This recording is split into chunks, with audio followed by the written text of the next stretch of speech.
What's up, everyone? It's your boy, The Business, coming back at you live for another episode of The Business. Let's be real. Tonight is episode 35, and I was lucky enough to get in contact with John Gajdos. And John Gajdos is, he and I have been going back and forth and just really, and I talked about it last week when I was, in need of a good laugh or something that I needed to lift me up. John was always there to deliver. He always was sending me funny clips and, different music to listen to and different just videos that he had made. And it was always enjoyable to watch. And I was so happy to always receive those from him. And I was lucky enough to get him to join us for tonight's show, so I was super happy. John does some, he does all kinds of art. He does voice acting. He acts in his own bits and he's done so much, creative things, making games, doing music. He makes commercials. He does all the things that we have no clue that he's a part of, and he's been taking part in this now for years within the Lorraine community and beyond. And super excited to have him on. I'm going to talk to him about his entire life. We're going to go through everything that we can with him, from when he was young to growing up to all the different jobs he had to some of the inspirations in his life and some of those people that really helped him to get into the directions of the things that he's doing today, So with that being said, The Business, let's be real. Episode 35 begins now.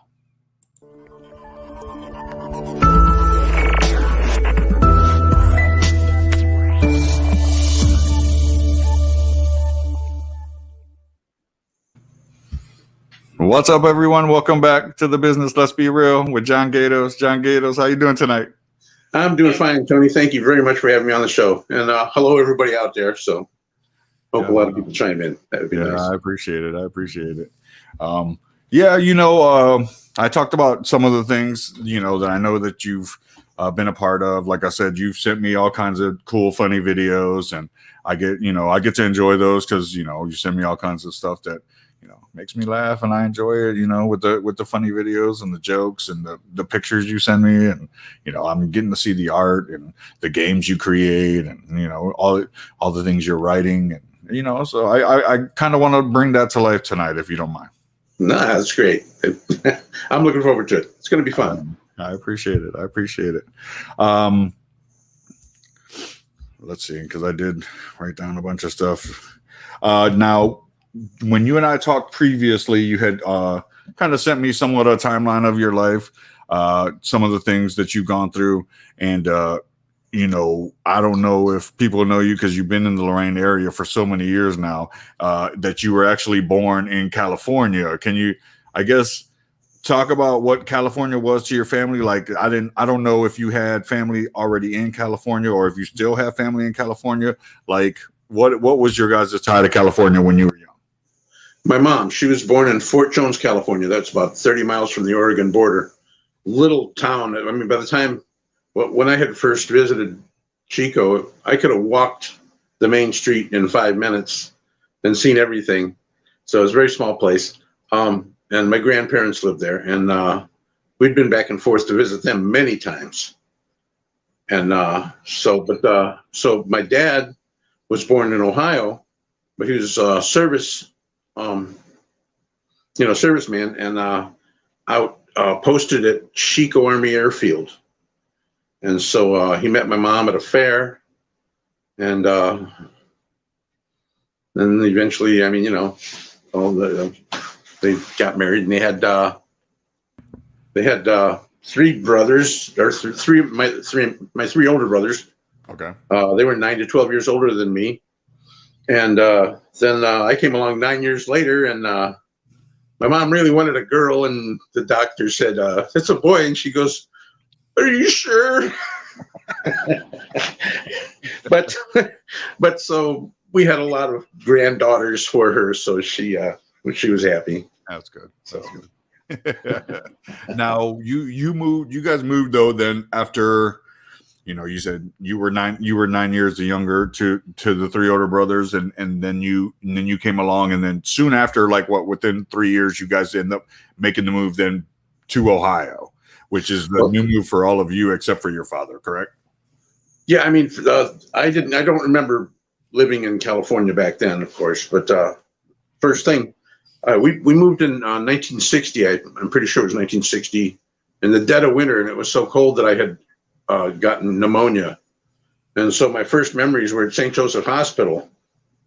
I remember being in an oxygen tent strapped like this, and I had worked one wrist out, and I was working on the other one, and here comes the nurse, and she's like, "Ah, gee whiz," and she puts my arm back in. But, I don't remember any of the IVs or the pain or anything, but I do remember a lot of different things about that. There was another little kid in the bed next to me, and then my parents coming to visit and bringing me, different things and stuff. And so that's where my memories first started. I'm going to be 64 next week, and that's some old memories, man. Well, happy birthday to you, man. Happy birthday. Thanks. Yeah, definitely. I hope people will still need me and still feed me when I'm 64. No, that's awesome. So you made, 61 years now you've been in the Ohio area. Now, when you guys made the move, you said you guys were in St. Joseph Hospital. Was your dad originally from this Lorain area before he made before he got in the service? Yeah, he was born here in Lorain. He had been, he went through several services. He was in the Army, and he was a pilot too, although I think he was just a private pilot. I don't think he was a service pilot, but he eventually was in the National Guard also, and he became major as his last commission, or whatever you call it. Yeah. Okay. So then you guys make the move to Lorain, or to the Lorain County area. You then go to school. I mean, you were young still, so I know you don't know too much about that. What actually, before we get into the school bit, though, I wanted to talk about another early memory that you have, and you talked about it because of the fact that you were around in the 60s, and then that at the age of 6, President Kennedy was assassinated. And you talked to me, and we talked about it just the other day, about that you kind of remember that. Because that was a big blow to the country at that time. Yeah, and I have vivid memories of that opportunity. Go ahead. Yeah, my dad piled us all into the station wagon. My dad was noted for saying, "Come on, we're going." It's like, what? Where? But anyway, so we all piled into the station wagon and headed for Washington D.C. and we were going to stand in line outside. It was bitter cold. Really extremely cold. And the line was just blocks long, and it didn't seem to be moving at all. And I think we stood out there for a little kid, it was probably half a day, but it was probably an hour. But eventually we decided to go back to the hotel room. But now in that hotel room, we were watching live on television as Jack Ruby shot Oswald. Oh, wow. And they did not have, it was live, so there was no time delay, so they couldn't blank out. You couldn't edit it. Yeah. Jack Ruby, USOB is what the guy had, worded and right on live television. So, but yeah, I watched him. I watched it happen. Just, he went, just as a bullet hit his stomach, and it's just, yeah. Wow. So, but then the next day we went and stood on the sidewalk as the procession went by, and I remember the casket being pulled. The horse pulling the casket covered with the flag, and the boots in backwards on the stirrups. Wow. And that was my experience there. Yeah. No, that was a huge day in American history. So that's crazy that you were able to actually go there and actually be a part of that and see that, and that you can come back on and talk about that. And I appreciate it, man. I guess then you were young. We talked about you starting school out in Lorraine, you were going to Jane Lindsay, I guess, at the time until first grade. And I lived only right across the tracks from Jane Lindsay. I lived on G Street, right, a couple blocks away from Rip Road. You know Lorraine, right? Yeah. I mean, yeah, so the east side of Lorraine, G Street is where is that the east side? That's the west side, isn't it? Where the train track runs across? Yeah, like right there on G Street. Yeah. Because I used to go to Rip Road and cross the tracks and then come back around to Jane Lindsay. But then after first grade, I went to St. Anthony's through the rest of 8th grade.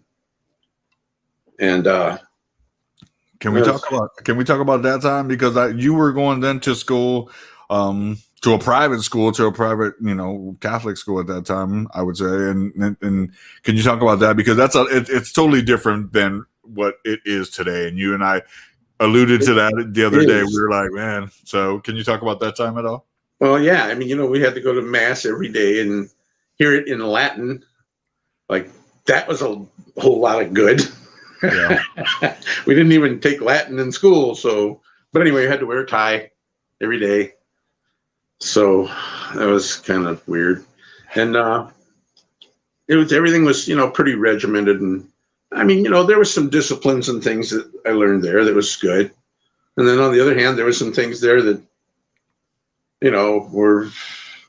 I probably learned before my time, before I was ready. But, it was, my favorite teachers were the ones that were not, that were just regular plain old teachers. Mr. Kavanaugh was a science teacher. He was pretty cool. And of course, I love the sciences. And he was casual and funny, and he was a really good teacher. But that was about as much as I care to remember about Catholic school. No, it was a different time, that's for sure. It was a different time. Definitely was. Then after, I guess, when you go to high school, you go to Lorraine High. You graduated in 76 from Lorraine High. But you, I guess, in the beginning of your senior year or the end of junior year, you start taking some night classes at LC3, like at Lorraine Community College. Can you talk about that time, like, and what maybe inspired you to take the classes that you were taking? Well, I mean, I always loved art, and the fact is that when I was in high school, I wasn't taking art classes for the first couple of years. And so, people were seeing my drawings and stuff, and they said, hey, man, you should take art and get some easy credits. And I thought, okay, why not? So, but I mean, most of the time I taught myself, it's like piano and stuff. We had a little reed organ at the house, and I'd play that all the time. And then we got a piano, and man, that was cool. I just glued myself to that chair for like 10 years, just banging away on the piano. And my brothers taught me guitar and stuff too. But as far as the art, I decided in my junior year I'd take one art class. And then in the senior year, they let me take 2 art classes back to back. And then it was in the second half of that senior year that I started night classes at LCCC. And I passed the test to proficiency, drawing 1 and painting 1. And then I proceeded to take painting 2 and 3. And that's pretty much it as far as art instruction. So. Okay. Well, I mean, you took all these different classes. You kind of got, pushed by some friends to take it up. Can you talk about maybe what some of your influences were as far as like artists, if there were other artists that made you think, hey, I like this style or that style, or, I want to do multiple different things? Yeah, Salvador Dali was a huge influence. Are you familiar with his work? Yeah, we got a Dali museum out here in Tampa. Oh, okay. That's probably that's the one that used to be in Cleveland. Yeah. I heard that a security guard told Salvador Dali that he couldn't park his car there. And he says, this is my museum. He says, I don't care. So anyway, apparently he picked it up and took it where you guys are. Yeah. So, and there's a painting in there that I almost knocked off the wall. Oh, but I won't talk too much about that. But yeah, so just to let people know that Salvador Dali has a dreamlike or even nightmare-like imagery that he paints with photographic clarity, and so that's what what really sets his artwork apart. And I was heavily inspired by that. Although my surrealisms were a little more playful and less, less gruesome or scary or things like that. I was more in the playful end. But then I, appreciate other artists too. There's Corot was an impressionist, and rather than making exact lines, an impressionist will place color, kind of loosely, so that when you pull back the color, it almost looks photographic because the colors are right. The lines aren't there, but your brain puts the image together. But then there's Rembrandt and there's Da Vinci and stuff that were really the masters of back in the time when they made their own paint, and things like that. So we had a lot of different influences in arts and things like that. Awesome. Yeah, no, Dali's huge. I've got another buddy who's an artist who does all kinds of woodworks and stuff too, who's a huge Dali fan.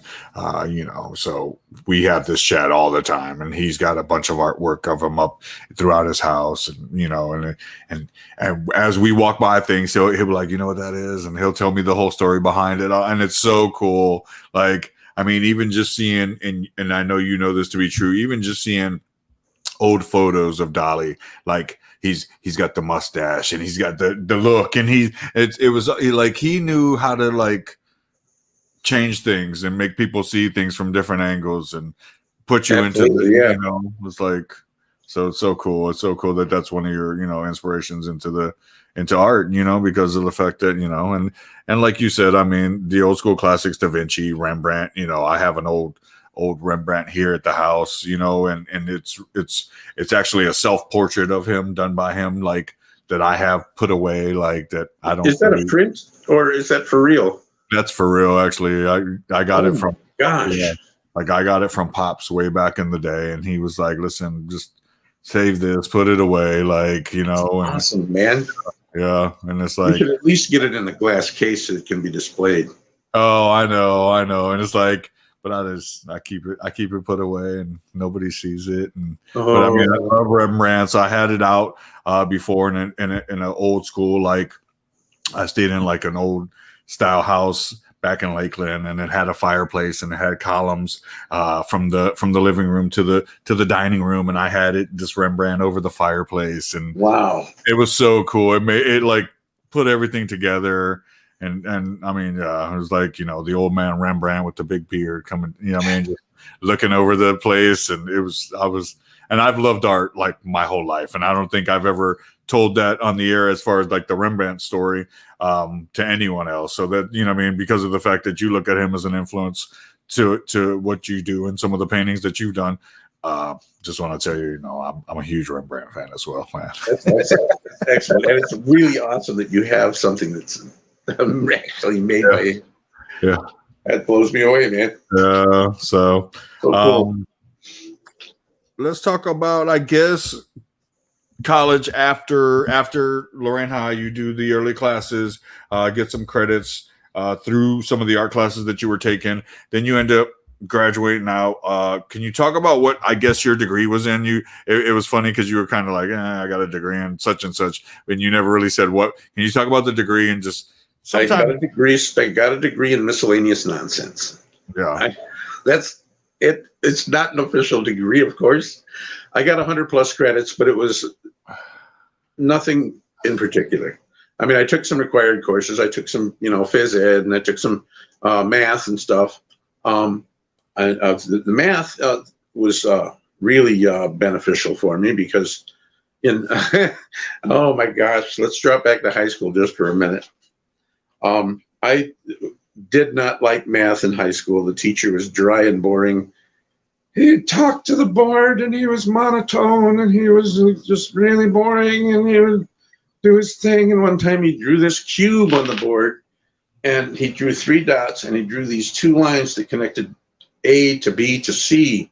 He says, these are the shortest paths. And I looked up from my comic book. I said, that's wrong. And he says, okay, smart guy, come up and show us. So I flattened the cube out, and then I put the 3 dots, and then I drew it. He had followed an edge and then crossed a face, and then crossed the face again and followed another edge. But if you draw the line straight while the cube is flat, it does not follow any edges. It's like a rubber band would snap itself straight along the shortest path. Well, he didn't like that at all, so I had to go back to my seat. But the most important class that I took in high school was typing, touch typing. Okay. So that helped me a lot. And then the mathematics in college, I mean, I had gotten a Commodore computer. That I give my age away. And before I could ever use the computer, I had to type into it. I had to type programs into it, so the algebra and the typing were like really important. That's awesome.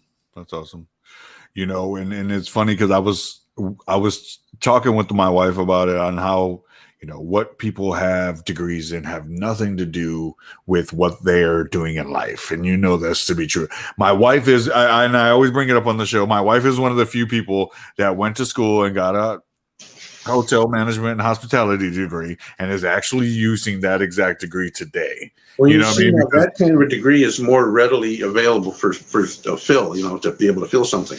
Yeah. A lot of people, they want to get a degree in philosophy or something like that. Like, so what are you going to do? Stand on the corner and tell people what your thoughts are? Yeah. I'm like business management. Business management is huge for people, and but most of the time they go into something that has nothing to do with what it. You see so many. I've worked with people that have had law degrees and stuff like that, and they're serving. In restaurants because of the fact that they know they're making good money to get by. They don't want to go through the system of, trying to work that crazy and do that much stuff. Like some of the smartest people I've ever met have been in the food and beverage industry. And you probably feel the same way about that because, you were in it for years as well. And we'll get into that part later in the life of John Gajdos. I don't want to jump ahead of where we're at right now, but the fact is that trade schools actually can prepare people better than college sometimes. Yeah, no. You learn a good trade, man, and you're good.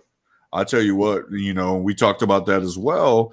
The fact of trades, electricians, plumbers, mechanics, all these different things that are out there, accounting, people that can do these skills sometimes are better off for themselves in the long run because then they can mesh with other people that are in those different trades as well. So, a plumber gets with an electrician and then they start buying houses and flipping houses and doing those kind of things. Then those trades come into play. And it's like you can get that trade in so many less years than, sometimes what people spend in college and, 4, 5, 6 years sometimes, because they enjoy it a little bit too much. But yeah, I don't know if you ever see Gary V. I actually got to see a Gary V video earlier, and he was talking about the fact that, he showed his report card from high school and it was mainly C's and D's. And he was like, I wasn't a good student. I wasn't, I didn't get A's and B's, the A's I got were in gym, it wasn't, that wasn't, I and everything else I didn't get good grades in. He goes, but right now, today, he goes, I'm one of the best public speakers in the world. Yeah. It's very true that a lot of people just that have ambition. I mean, ambition is your best weapon for accomplishing things. I tell people there's 2 kinds of change in this world. There's the kind that happens anyway, and it's usually bad because you're not prepared for it. And there's the kind that you plan for, and it's usually good because you're going to plan to make your life better. So, people that are afraid of change, they need to get out of that. Get out of your comfort zone. It's true. And make some plans. That's true. And those are some of the punches from the food and beverage industry that you and I talked about before. When you're in food and beverage, a lot of times turnover is always happening. Yeah. If you ain't ready for change, you guess what? You better get out that industry because you're seeing new faces and new management and new owners all the time. So, Yep, that's true. Very true. Hold on. Let's get back to what I was asking you questions about, which was after that you got with after school, you then got with Lake Screen Printing, correct? Yes. Yeah. Okay. And can you talk what you were doing, I guess, with Lake Screen Printing? Because I mean, I know that they have some kind of art background because they're not into, printing. Okay. Well, this was the old technology. I mean, we had light tables, which were like, a platform that you would put filters on, and then you'd put the screen down on it that's treated with a chemical, and bring down this big rubber thing that would suck all the air out, and then you turn the light on, and wherever the filters would prevent the light, the chemical would stay soft. Okay. And the rest of the light would harden the chemical. Then you take it to a place where you spray the soft chemical out, and now it's ready for the ink to come through. So, but I was doing a lot of the artwork. Sometimes I would have to do color separation by hand, where I would draw like one part of a character in the black, all the blue part. I would draw that onto a black page, or onto a white page in black ink, and then all the red part onto a page, and then make the transparencies. And then with a big camera. I mean, a camera I could almost climb into. It was huge, and then those would be made on separate silks, up to 4 silks. You'd have black, in the 3 main colors, and they would carousel around and they'd line up as you bring each one down and drag the new ink over the same shirt until you get the 4 layers. So, but then there was a typesetting machine too that I ran a couple different typesetting machines. One had a barrel that would spin with transparent alphabet on it, and you change out the different fonts like that. Okay. And then as you struck the letter, it would wait for that letter to spin around and flash onto a piece of film. Yeah. So you'd set up your, Such a different time, right? But I'm like, these kids have all the new technology now. Oh man, they don't have to do all that no more, man. I tell you what, if my computer breaks, man, I need help. But I can operate a computer, man. I can make it do things it didn't know it could do. That's awesome. I believe it. We got some people popping into the chat. They're popping in. Morris, how you doing, Holly? And then Erica. I had Erica on a couple weeks ago. I don't know if you got a chance to see Erica. Erica Warren. She has her own webcast as well. She's with a group of friends of mine. That's the Frick Frack Paddywhack show. Have you been able to catch an episode of that? I did not the actual episodes of hers, no, but I did see that episode that you talked about it. Okay. Yeah. She was on a couple weeks ago. She's awesome, and like I said, their show that they're doing is awesome. So shout out to you guys. Appreciate you guys checking in. Yeah, and then how long were you at Lake Screen? Because I mean, that was probably something that you were able to do and use some of the art that you knew how to do, and then learn so much more about printing and stuff like that. It didn't seem like it was that long. It was kind of like a cooking job because turnover was fast, which was kind of a drag. I mean, because I learned everything but pulling ink. Pulling ink was like kind of like the grunt job. I don't want to go there, but that was the job that everybody else was doing, and then I had all the other stuff to do. But oh well, I moved. I had to move on. Somebody else was coming in. I think it was a relative, to tell you the truth. I don't know. I guess so. You know how that works. Yeah. But, well, that's cool. I mean, that you got, to experience that Lake Screen Printing. And then after Lake Screen, and now we're going to get into the food and beverage side of it, because you talked about the fact that you ended up joining Arctic Seafood. You did what, a 14-year stint there, probably, I would say, back and forth and just kind of doing your thing. Kind of on and off. Yeah, there was, in fact, I had even moved to Colorado for a while and had come back, when Rusty needed some help, and then jumped back in right like I never left. Okay. But I had the keys. I would open the place up. I would get the shop ready, get all the all the ice into the coolers and, and get the, fryers up and running and stuff. I was mostly running the store. And then, at night I would be the last one out. I'd close it up. But I actually brought my Commodore computer in and had written a program to be our cash register, our stock. It would alert us when we were low on stock. It would give us price updates at like a 65% margin. Just all kinds of different functions that sometimes I'd be asleep and I'd dream of the solution to one of the subroutines I was trying to come up with, and I would run to the computer and start keying it in, So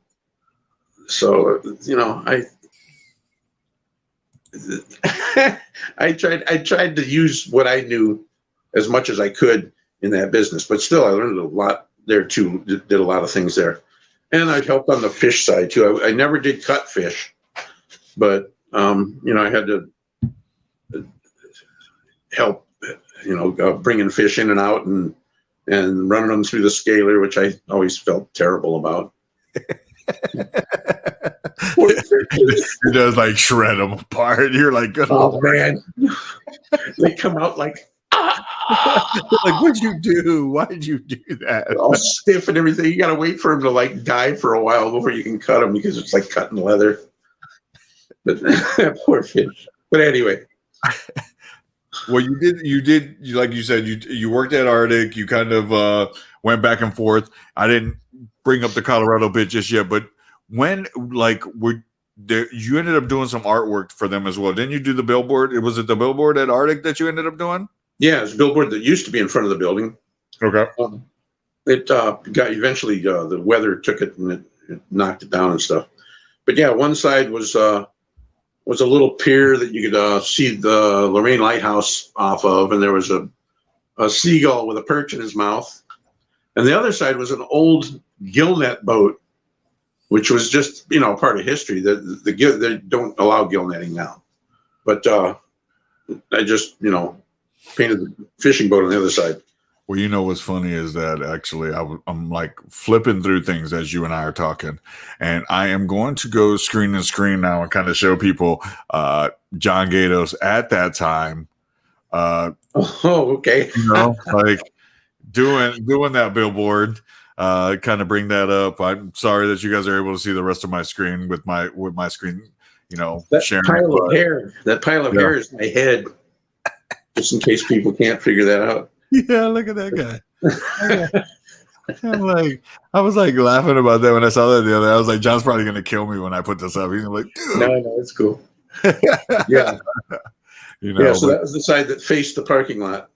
And then the other side was the one that's the one that faced the parking lot. Yeah. You can see I was running out of room when I put up the word sandwich, so I had to squish the letters together. But oh well. Yeah, that's okay. Like, the lighthouse, that's so cool. That's such a Lorraine thing. Like that's huge to the city of Lorraine, and the people that are from there, they know that, so I'll bring up some more stuff like throughout because somebody popped into our chat. I'm sure you probably saw that. Were you able to see that? Allie Posick pops in. She's like, "Hey, hi, that's my daughter. Hi, sweetheart." That's awesome. Thanks for joining us, Allie. I appreciate it. Yeah, she's awesome. That's so cool. So yeah, you were doing.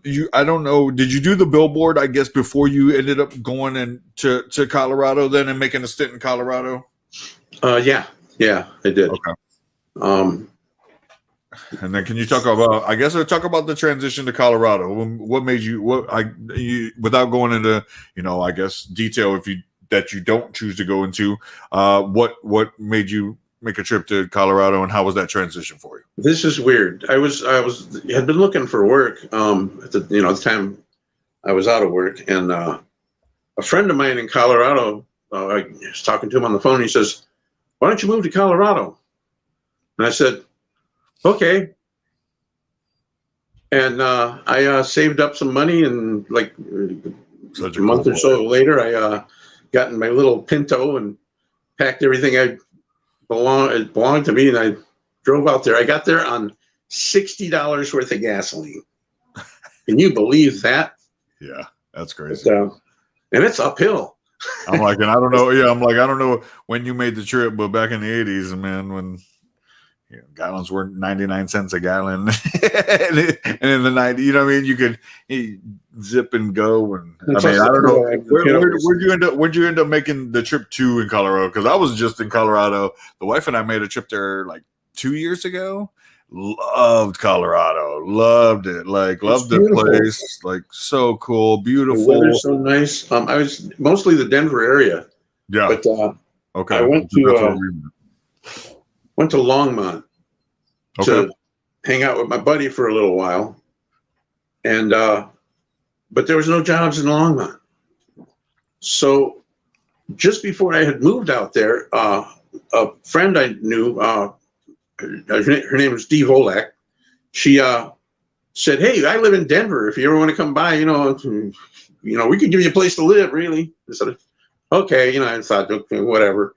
Well, it turned out I had to go take up that offer, so I went and lived in Denver for a while, and then I had gotten the job at Glasgow Electric. It was a truck driving job. Okay. I have that too. Like I was going to bring up the truck driving. Go ahead. Okay. But yeah, it was a straight truck. There was 16-foot bed and a 20-foot bed, and depending on what I was delivering. Electrical company. I was taking stuff up to the ski resorts, and I was crossing the Continental Divide like twice a day. Beautiful run, man. Really nice. Although sometimes it was pretty treacherous because sometimes the blizzards and things, I've driven in some scary weather, man. And there was, times when going through the Eisenhower Tunnel, they say, "Hey, you got to have chains on your truck," and I just go like, "What chains?" I'm good. I got this. As long as you're staying slow and steady and just being careful, and that's all I could do because I did not have chains. Sure. But, so that was a cool job. But awesome. I eventually had hurt my back really bad. Okay. And the boss eventually decided he couldn't use anybody who needed therapy and stuff on their bill, Yeah. So that's how that goes. Well. So then I got a job cooking at Rome's Bar and Grill. Shout out to Rome's. There was, yeah. The bar was employed by all beautiful women. Awesome. And I was the only guy working there. And back then, I was a lot better looking. I just showed that. It was a beautiful lock. You had the flow. You were like, look at the flow. I got it. But and it was there was the guy that was renting the kitchen at the time. He would take him and his waitress, the only two other people that was in the kitchen, and they would go off to a bar and get drunk somewhere. And I was left to wait tables, do the dishes, do the prep, do the cooking, deliver, the food, and so I was doing everything. Yeah. So they eventually fired the guy told the guy he can't rent the kitchen anymore, and kept me on to whoever was to come in next, with guaranteeing that I was going to be part of that kitchen, whoever rented it. So here comes this college guy, this hoity-toity, nobody knows, I know everything, Jack Tripper character, and yeah. Here's the new menu. Or I'm your new boss. Here's the new menu. And he turns around and leaves. And I'm looking, there's all this pheasant under plastic and the chicken cordon flinky dinky, this and his fancy schmancy stuff. Yeah. And I go to the owner and I said, "Look, truckers come in here for a quick lunch. They don't want this stuff." Yeah. And he looks at it, he says, "I'll go talk to the guy." So the new guy comes back in and says, "Well, I guess we're not going to change everything at once." Saying, "Yeah, you're right." But he turned out to be worthless too, man. No, Twice he was out there sitting, talking to the girls, and sitting on a bar stool like this, right? And he leans back and he goes, wham, to the floor. Embarrassed the shit out of himself, ain't it? Right. Embarrassed the shit out of himself. Like he was done. Yeah. So too funny. So he left too. I mean, he eventually was gone, and I was still cooking in the kitchen. Oh, that's cool.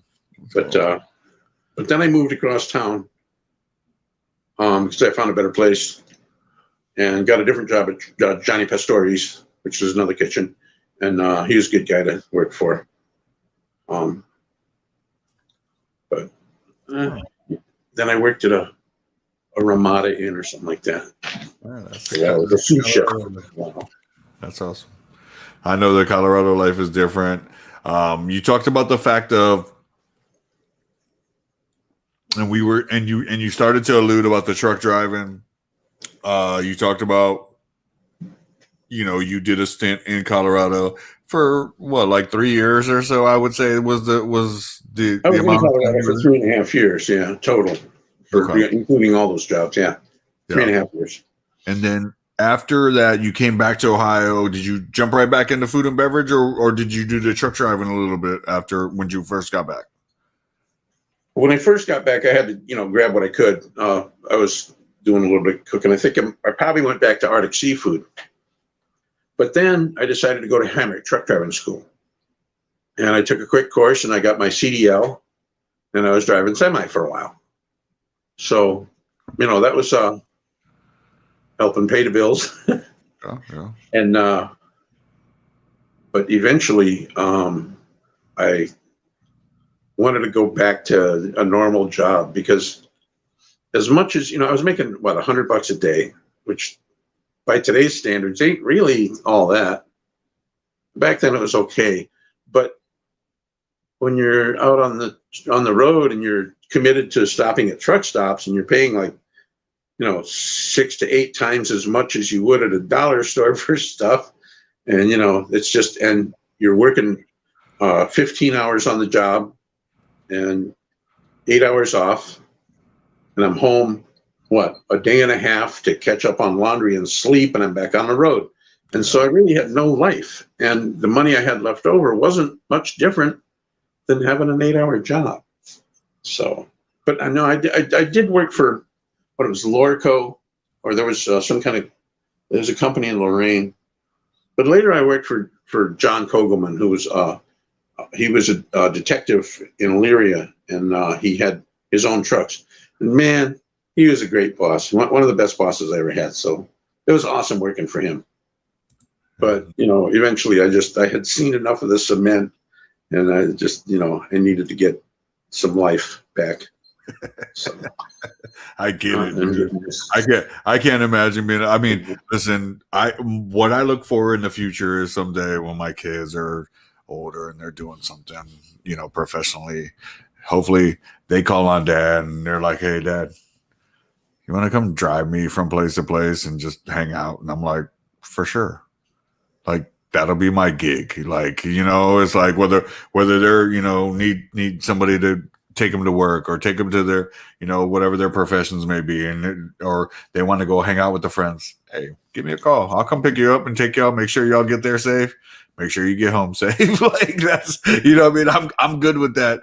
I do anything for my kids too. I understand. But it's like, but driving for a living, that's tough because. It wasn't too bad. I mean, it was just mostly a sit-down job. There was a few strenuous moments, wrapping stuff up, getting the thing ready, doing the truck inspection. But otherwise, I was cruising to jazz music and getting my farmer's tan, Oh, yeah. So, but we had built a recording studio during that time too. And there was times when I would be waiting in line for a load of cement powder or some steel or something, and I'd bring out my little keyboard and set it on the steering wheel, and I'd be practicing for the next recording session. Yeah. In the truck. And that's what I mean. That's kind of what I want to kind of get back into now. Like now, at this point, is when you start getting yourself really going back into the art game, correct? Like since you made this trip back now from Colorado, you're still doing food and beverage. You were doing the driving thing. You're like you said, like you're starting to try to work back into doing some art. Can you talk about like those trends, like what you were doing at that point, like to try to keep yourself going? Well, I mean, like I say, I'd take any job that I could find at the time. Times were pretty lean for a while too, but I had even done some security work around the Ford plant. We were commissioned by another company, but we were outside the Ford plant. Oh, and I even worked at the Ford kitchen once for a while. I worked at a lot of different kitchens, but anyway, as far as the studio, we built the studio in the basement. Built the special walls, the special double walls that have, the slats don't touch both boards. There's one here and one here and one here and one here, so that they don't vibrate each other. And we did all kind of special studies into just exactly how to do it. No fluorescent lighting that causes a 60 cycle hum. 12 inches distance between signal wires and power wires, and everything that was involved in that. So there was I don't know how many miles of wire we actually had in that studio. But, and so we did our own album first.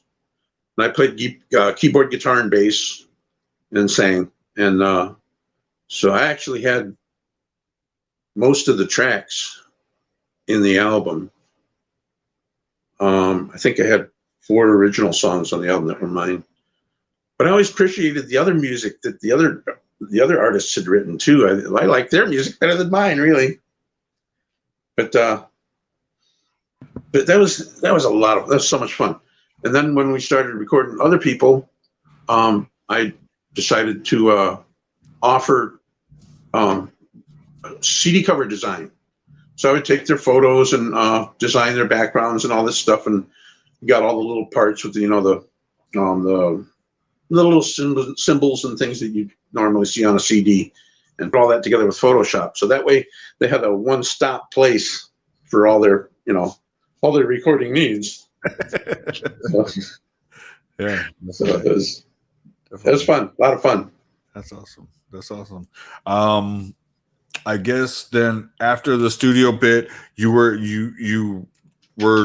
doing a lot of painting as well. I mean, like you said, you've done commercials. You've done all kinds of videos. You were making games. You're Well, a lot of that stuff is very recent. Yeah, I guess talk to the lead up to this process of where you are almost to today. Not yet to today's point of what you're doing now, but talk about the lead up to all the different arts that you've been working on in the past few years. Okay, all right. Well, I had kind of drifted away from the surrealism so much, and was working on some other arts. And I'd use different mediums, like not always acrylic paint. Sometimes I'd do pen and ink, or sometimes construction paper. Just flat images with construction paper. Or I never really got too much into watercolor. I kind of wish I would have, because there's a lot you can do with that. But and then I had been working as a security guard a block from home, which was awesome. Which my house was haunted, by the way. I lived there for 20 years, and the story's on my website.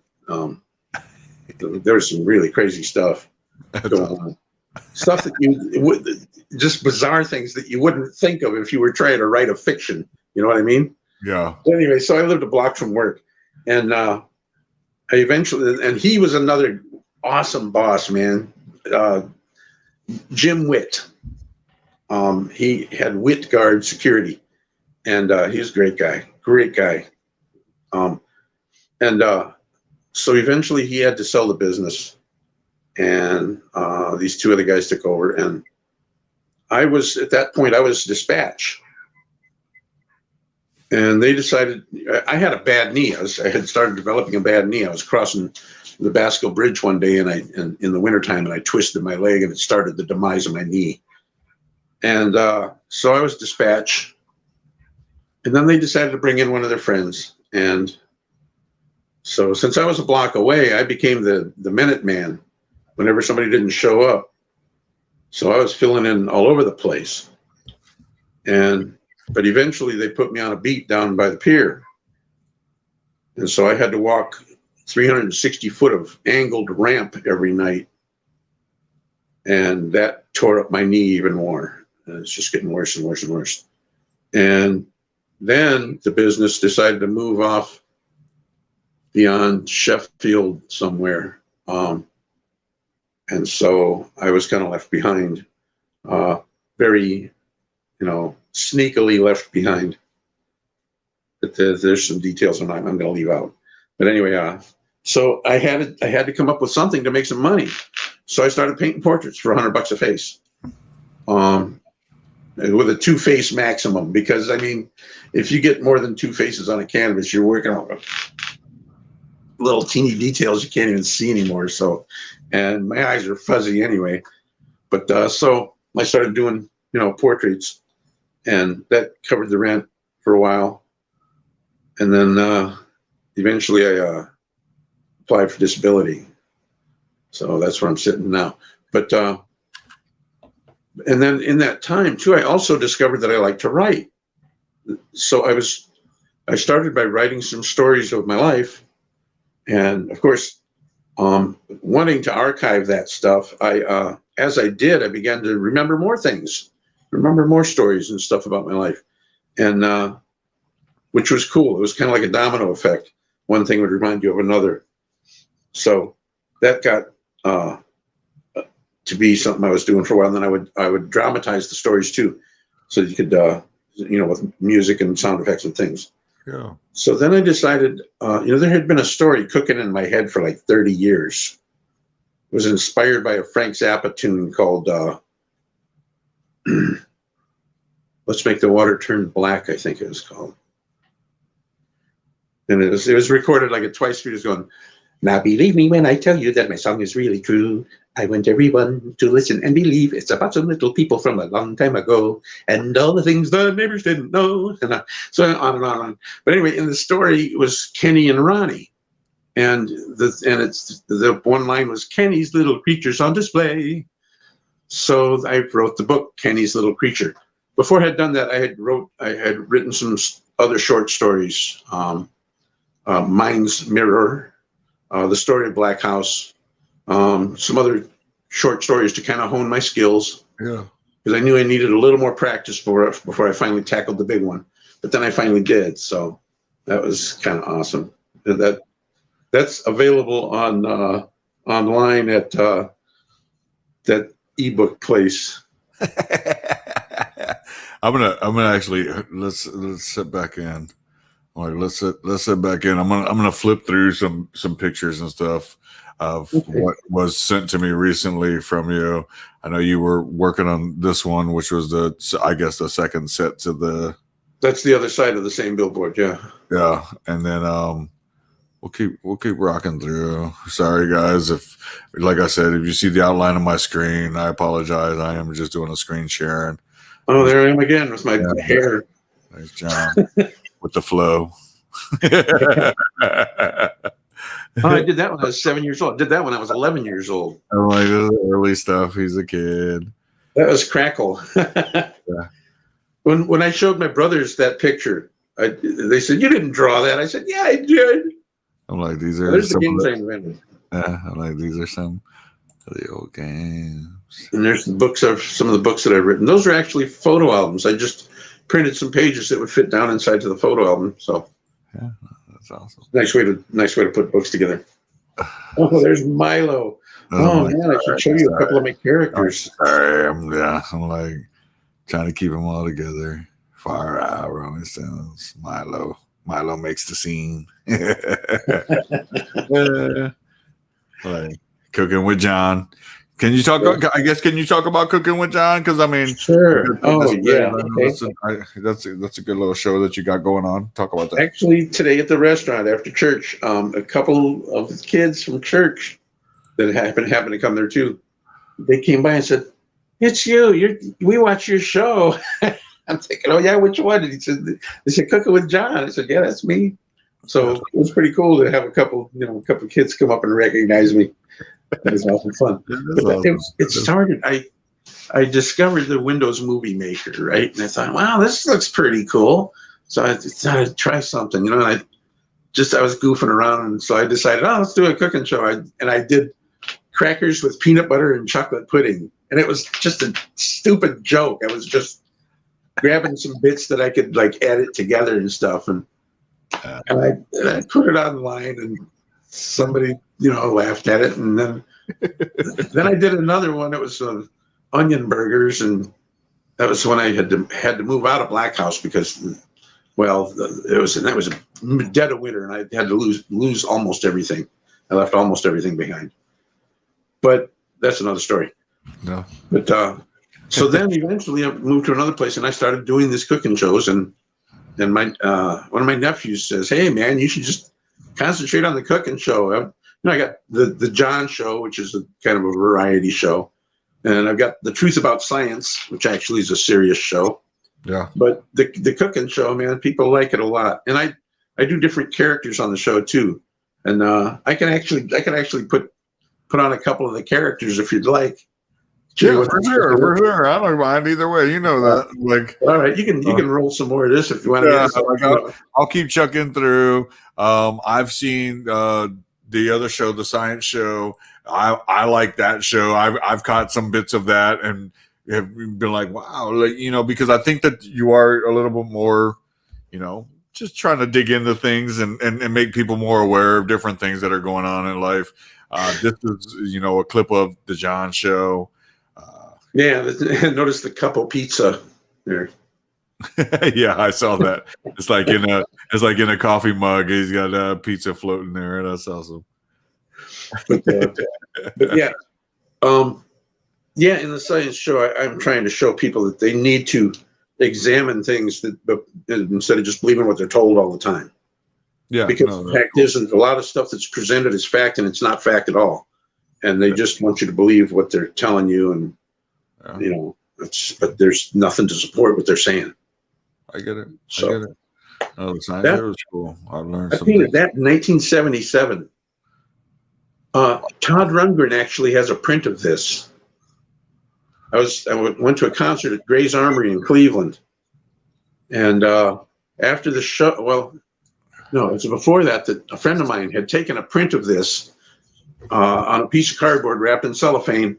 And on the back, I said, I sat on the floor for 2 days and listened to the Wizard of True Star album while I painted this painting. And actually, it was 3 days.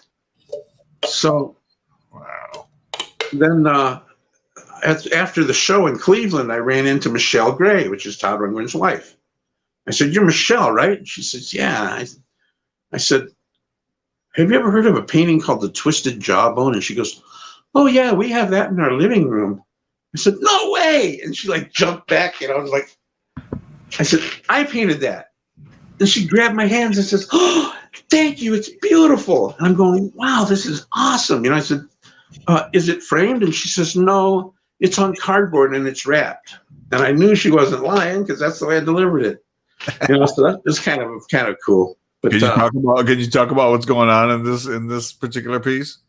This is actually a study of harmonic shape. There's similarities between the three shapes, but there was different things. I mean, the jawbone was actually something about that big that I found on the beach. The pedestal that the statue is on was just a little rock about that big. There was a piece of driftwood that actually looked like it had a human form in it, and that's at the top of that pedestal. There is a circle, which is actually a photograph of me and my friend Terry photographed into the reflection of a baby moon hubcap sitting on the ground. And so that's a photo stuck to the painting. As you know, Salvador Dali used to stick stuff to his paintings. Yeah. So, okay. And then off in the distance was the seashell and I didn't have any red paint. And so I ran down the street to my buddy Tom and asked him for a little bit he had some red watercolor that I mixed with my acrylic to get the reds that I needed for the rest of the painting. Oh, that's awesome. But basically, I mean, there's a triangularity going on. If you see the bases of the three objects, they form a triangle. And then the tops of the three objects all have similar properties to them. Oh, and that gray, stony looking thing was actually, I fell asleep in class one day and had a quick vision of that thing. It was kind of a ghost on one side and an alligator on the other. I don't know. I see it. Like I see the faces now that you say that. Like I see the the boo face and the alligator on the backside of it. Like definitely. But if you notice, the only thing that doesn't have a reflection is the seashell, and that would have disrupted the shape of the picture. Yeah, no, I see that, because when what's weird is that I'm looking at this too, and I'm trying to analyze it all, and as I'm looking at the reflection of the cube and what you have there, it almost looks like it has that guy character standing. It would look like almost on the bow of a ship, like he's standing out on the bow of a ship is I see in the reflection. Well, do you see the little man in the boat? Yeah, that's what I'm saying. Yeah, like okay, I see. Yeah. Like I see the man on the bow of a ship, like or a boat, like, but it looks almost like it could be a much bigger ship if you look past the cube. Oh, right. Yeah, and it's like, and then I see the guy who's on the boat in the water, and it looks like he's just has that big, like the big thing sitting off of his head in the reflection, and then, like you said, there is no reflection for the show, which does turn it up. Like that's different, dude. I like it. I like it a lot. One of the things I did with this painting too was that I put the observer about 20 feet in the air over the water to give an ethereal feel to the picture. You're not on solid ground as the observer, but the reflection of the guy in the boat, the part that's actually in the water, the reflection is light coming up from below the boat. So if you examine it closely, you're like looking past the boat to see the guy from underneath, that's just how reflection has to work. You can't just reproduce what's above the water down into it, because that's not going to look right. Yeah, oh, that's so cool. So cool. That's red and blue colored pencil and black marker, and the only clean spot on the painting is the bowl of the spoon, so it will show light. You can't have light without dark. Yeah, it looks almost like it has a glare. That's kind of cool. That's really cool.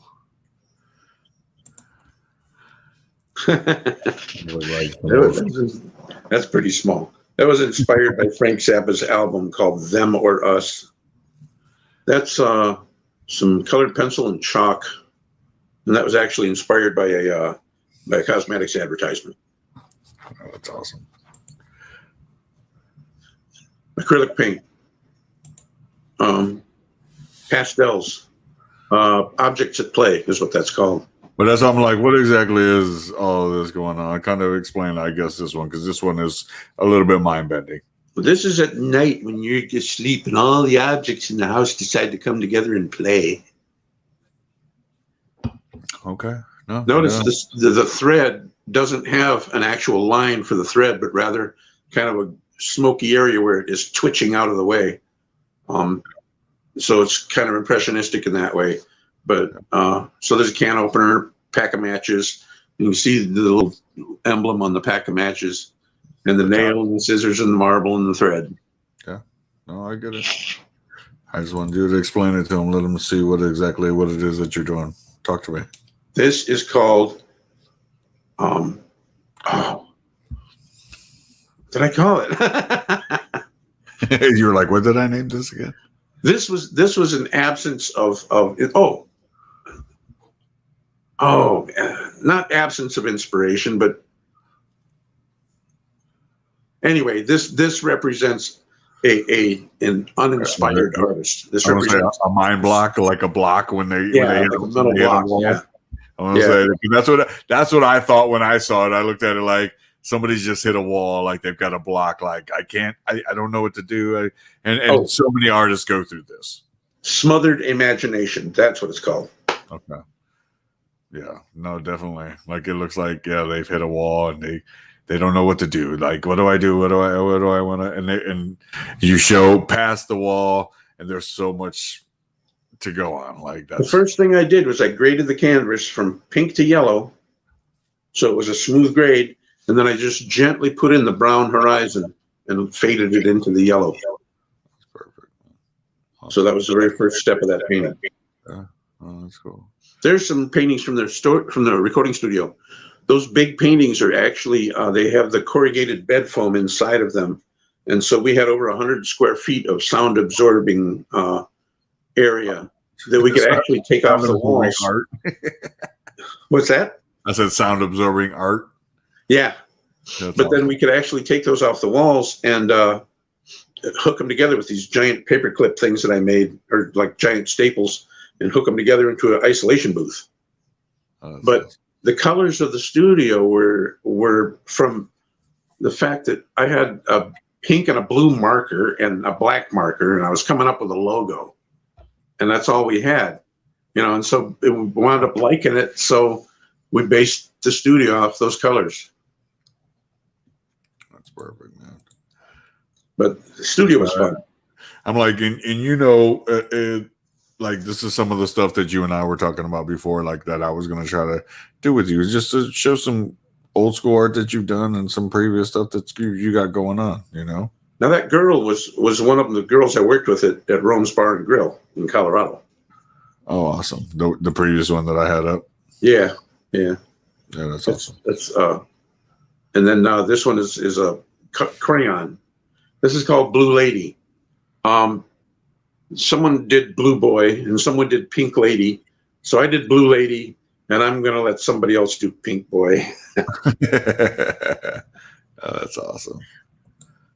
So cool. Okay, this is the painting that I actually gave it to Alana. She read Kenny's Little Creature. She didn't even like to read, and she glued herself to that book. And she said, "You should paint that picture, because in the story there's a painting, and this is the painting, and this is the painting that the character's girlfriend said it seems like an unresolved confrontation, and this is what springs the roller coaster ride of schizophrenia and hallucinations and dreams and weird things going on. That just it's mostly what happens in the mind of Ronnie, but that's the story Kenny's Little Creature. And in fact, I have the full dramatized audio story available to listen to. So it takes about a little hour and a half to hear the whole thing. Oh, that's perfect. That's my buddy George. I worked with him at Whitgard Security. Cool. Awesome. Now I want to say, now we're getting into a little bit of the self-portraits. I know you had done some stuff.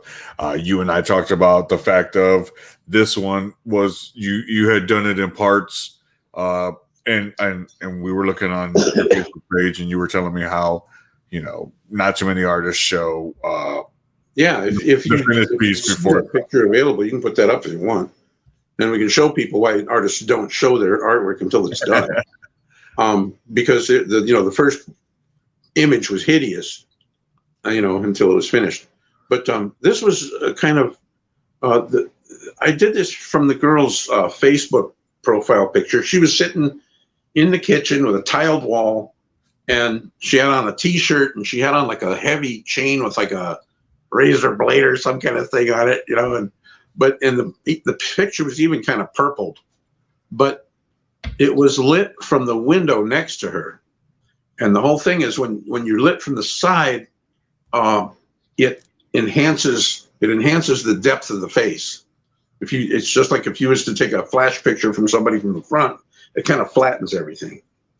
But to light from the side really helps a lot for showing the three-dimensionality of the face. But I was real happy with this painting. At this point, I was just beginning to get to where I wanted to be. Yeah, no, I get it. I was just on the verge of this. This was probably my best portrait. That's awesome. That's awesome. Well, we'll go to it at that point. Kind of what I wanted to do, John, for you at this point is kind of let you just elaborate about the arts that you have available to you, some of the things you've done, some of the things that you can offer to people as services. If those people are looking for all kinds of different art, because I know you have a bunch of stuff available. Like I said, you do music, you do commercials, you have all these different portraits and drawings that you do. And like I said, I'm gonna put you solo, let you talk about that, and then when you are wrapping that up, then we'll get back to it. Okay. Okay. All right, big guy. All right. Well, as far as what I'm doing now, I mean, I did learn a lot with the Windows Movie Maker, but I had been doing still ads a lot, just for social media. But I've done graphics for other things, T-shirts and posters, and like I said before, CD covers for in the recording studio. But I only do the graphics part. So if somebody needed graphics done, I would email them the graphics, and then they would have to go ahead and proceed to print them in whatever manner that they were going to use them, whether it's going to be T-shirts or posters or whatever. But I've been doing commercials like for the Palace Theater. There was a bail bonds company I was doing commercials for. Spectrum Schools, downtown Lorraine, I did a commercial for them, and some other setting up merchandise and photographing it and putting in prices and things like that for their catalog. I've done things like menus. There's whatever's really needed, I'll tackle it. I'll try anyway. But as far as the commercials, sometimes I'll take clips from the internet and sort of montage things together. I don't have internet on my computer. My computer runs a lot longer that way without being sick. So I gather stuff into the phone, pump it over the computer. Then I put it together with Movie Maker and add the soundtrack and whatever I got to do, and the little titles and all that stuff, and then ship it back out to the internet. So that's basically it. What I'm doing now. So graphics, I can do graphics for a lot of different applications, but I only do the graphics. So that's pretty much it. Oh, wait. I was going to show you. First of all, okay. There's rings. One of the games. Here's the other game. They were both available from Game Crafter. I was gonna show you some characters too, if you have a minute. Yeah, go ahead. Let it rip. All right. So, like, one of the characters on the cooking show, I like to change characters once in a while on the cooking show, and so I got this one character, Milo, and he made hash brownies. He made some brownie mix, and then he put in a can of corned beef hash. And well, that didn't come out too good. But sometimes I use Milo for my singing videos, so that's pretty cool. But so anyway, and then I'll show you how to make a pirate out of household junk. First of all, you get yourself a key ring and some thread, right? And you put that over your ear. And the key ring just fell off. Pretend there's a key ring there. And then you get yourself one of these here eye patches, right? And this, I was lucky enough to find an actual eye patch. So it's got a Jolly Roger on it. Then what you do is you take a T-shirt, right? Take a T-shirt. You put the neck of the T-shirt over your head like this. Then you put one sleeve over, the other sleeve over, and then you throw the back over, and you got yourself a pirate. So anyway, that's what I do for my characters sometimes. So there's other characters too. But anyway, I just thought I'd turn you on to some of that silliness. That's fun, dude. It's all in good fun, man. That's what I appreciate. I appreciate you coming on. I appreciate you chopping it up with me, man. Like, this is, I like to try to bring to life all kinds of different characters in life. People sometimes don't get to see that. They always have questions about, what different people are doing in life. And what I want to do is bring a bunch of different people's stories to life. And I hope I was able to do that for you tonight.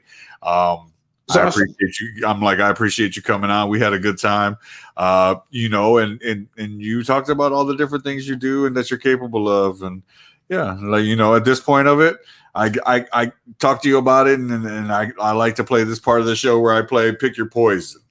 And I ask 3 either or questions of what you would pick and just kind of get your feedback on it. And, and then we'll ask you what you like and what you don't like, and then if you could kind of explain it a little bit. Okay. All right. My first one for you is food and beverage or driving. Tell me about that.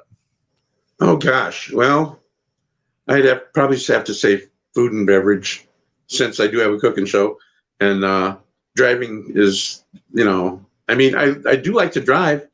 I do like to get out on the road and drive, but I think I'd have to go with food and beverage. I love to experiment with the food and beverage, and you can't do as much experimenting on the road, not without getting a ticket. That's true. You got to be careful. You got to be careful what you're doing. I guess the next would be drawing or music. Which you prefer? Probably music. There's something different about each one of those art forms.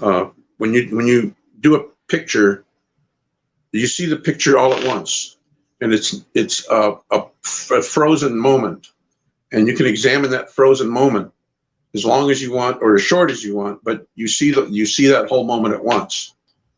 But with music, it's something that you must, go from beginning to end to appreciate it or to experience the whole thing. Yeah. And I have so many influences of music from, I couldn't even list all the different types of music that I like. But I mean, there is classical and jazz and rock and soul and funk and reggae and big band. And, so I like to try to amalgamate stuff together. And what comes out of me is sort of a montage of just a lot of different stuff. I love music of all sorts. So I guess I'll have to go with music. Awesome. And that's what's cool about, all the different arts that are out there, and music being one of the, biggest arts out there that makes people get in different moods, makes them have different feelings, totally. Absolutely. And you and I talked about it, some of the music that you've sent me, sometimes I'm listening to it and you were like, hey, some of it's different. And I'm like, yeah, some of it is different. And then some of it I'm like zoning out to, driving home, just listening to it. And before I know it, I'm home and I'm like, man, I just listened to that whole thing. And I was like, just listening to the music, like just cruising, and those are the different things that music makes you feel. It makes you feel happy. It makes you feel sad. It makes you remember things that, like where you were at that time when that song came out or whatever the case may be. Man. Exactly. Yes, absolutely. Yeah, no, that's awesome. And I guess my last one would be for you. Would you prefer to work a 9 to 5 or, work in the food and beverage industry back in life? Or do you like working for yourself, making art, having fun? I definitely like working for myself. I work when I want, as long as I want. Sometimes I work, a lot longer than I would normally work at a regular job. Sure. Because I'm just driven to accomplish and get something done. And of course, when you do work for something, and you create something, then you feel a lot more accomplishment. It's a lot better than, I just made, eggs again for somebody else that I don't know. Sure. It's a lot different, but now when I was working at the sign shop, there was that kind of instant gratification. So that was cool. We were making advertisements and they were out for everybody to see. And still, I mean, Visual Expressions is gone now. The building is gone too, but there's signs all over the place that we did that are still up, Yeah. So there's a gratification that comes with when you actually create something and put it out on display and people can enjoy it. That's why I do it, so people can enjoy it. That's perfect. Man, I want to thank you again so much, John Gajdos, for coming on tonight. Thank you. I know you're still a busy man, and luckily we were able to hook up and, like I said, get you on, tell us your life story, let people know about you, where they can find you. And that's what's important, that. And you and I have talked about this in the past. Like, you were like, hey, I remember when we were first friending each other, and you were like, you got no idea what you just done. We're about to open it up. And I was like, I know, and luckily we were able to do so. So, man. Oh, and I'd like to say thank you to Bart, because he kind of got me hooked up with you. So yeah. What a great guy. I remember the show when Bart came on, and he tagged you in the comments like, John Gajdos, get onto here. He's like, this is somebody you want to know. Like, he's amazing. He's he's real good at organizing people, and he's a great teacher, and he's a go-getter, man. He's got it. He's got what a lot of people really need. Yeah, no, that's awesome. Hashtag Lorraine Proud. Hashtag Lorraine Proud there, So, well, John, like at this time, I appreciate you. I want to thank you, if you want to give one last shout out, and then I'm going to do the usual, drop you backstage, do my final outro, my final quote, and then you and I can chat it again here right after the show, man. All right. Now, we covered everything. I want to thank everybody for watching, and I want to, say, just be good. Just keep being good. Yeah. Oh, man. Okay. Bars popping in on us too. Like, what's up? Just made it in. That was actually earlier. That was quite a while ago. So, okay. I appreciate Bart for popping in. So happy that he was able to. Appreciate you, John, for doing what you do, dude, and being able to come on, like I said, and spend the last hour and 22 minutes with me, man. I appreciate you so much. Oh, thanks, man. It went by so fast. I didn't even realize it. That's never a bad thing, man. Well, you take care of yourself, and like I said, I'll chat with you here in a few, man. All right, Tony. All right, thank you, bud. Yeah, that was John Gajdos. Super happy to have him on. Super excited. So proud that, like I said, he was able to come on and spend some time. He is Lorraine, piece of history there. Like, he's been around Lorraine for many years. Been doing all kinds of different things throughout the city. Really is, big supporter. He didn't even get into it of Bart Gonzalez and what they're doing with hashtag Lorraine Proud. He helps them out in every way. Does tons of commercials and stuff throughout the city, and and that's what's big, and I was so happy to have him on. Like I said, artist, big enthusiast of what it is that others are doing. He's been a big supporter of my show, and super happy that he has been. And like I said, I wanted to bring his story to life, kind of let people know more about him, because he's an interesting character, and people need to know what's going on with other folks in the community. So, super happy that he was able to come on, and appreciate that guy totally. Now I'm at this part of the show where I do my final quote of the night. With John being on, of course, my quote is going to be face towards art. Art is something that makes you breathe with a different kind of happiness. We talked about it earlier when we were talking about music and how music makes you feel, but there's so many different arts out there in the world, and each one has made you feel some kind of different happiness. Believe me, they don't want to put you always sad, but they do want to give you different emotions and what it is that you feel. And that's what I'm trying to do here on The Business Let's Be Real. You guys always know you can find me at The Business Let's Be Real on Instagram, Business Let's Be Real YouTube. And in any case, you can always find me as Tony Gonzalez, the person that I am, on Facebook. You know what I'm saying? So, with that being said, The Business Let's Be Real, episode 35, over, out.